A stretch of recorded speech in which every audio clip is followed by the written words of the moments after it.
Yassine était connu pour être un homme d'idées. Chaque fois qu'il rencontrait quelqu'un, il parlait avec passion de son dernier projet. Un jour, il voulait lancer une marque de vêtements islamiques. Un autre jour, il voulait ouvrir un restaurant halal. Puis, il parlait d'écrire un livre, de créer une application mobile ou encore de faire des vidéos de rappel sur les réseaux sociaux. Son entourage l'écoutait avec admiration au début. Masha'Allah, il a de l'ambition, disait-il. Mais avec le temps, ils réalisèrent une chose.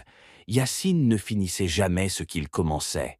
À chaque fois qu'il démarrait un projet, il était enthousiaste les premiers jours. Il faisait des plans, achetait du matériel, parlait autour de lui. Mais dès que les premières difficultés arrivaient, il se lassait et abandonnait. Puis il trouvait une nouvelle idée et recommençait le même cycle. Un jour, un ami d'enfance, Ryan, lui posa une question simple. Yassine, combien de tes projets ont réellement abouti? Pris de court, Yassine baissa les yeux. Il réalisa qu'en 10 ans, il avait lancé plus de 20 projets, mais aucun n'avait abouti.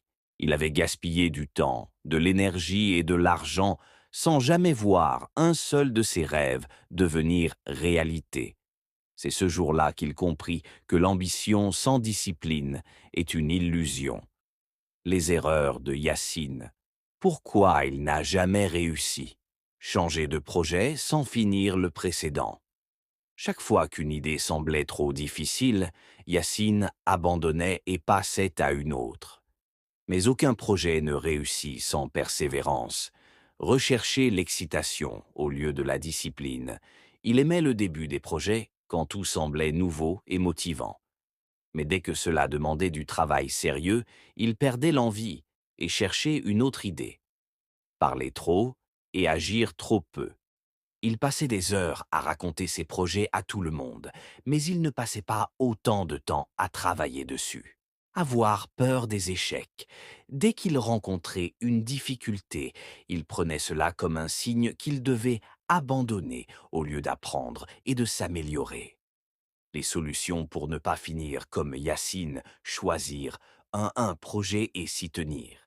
Allah dit dans le Coran, ne sois pas comme celle qui défaisait brin par brin sa quenouille après l'avoir solidement filée. Sourate 16,92.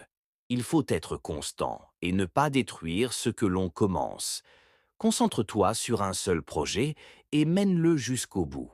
Privilégiez l'action plutôt que les paroles.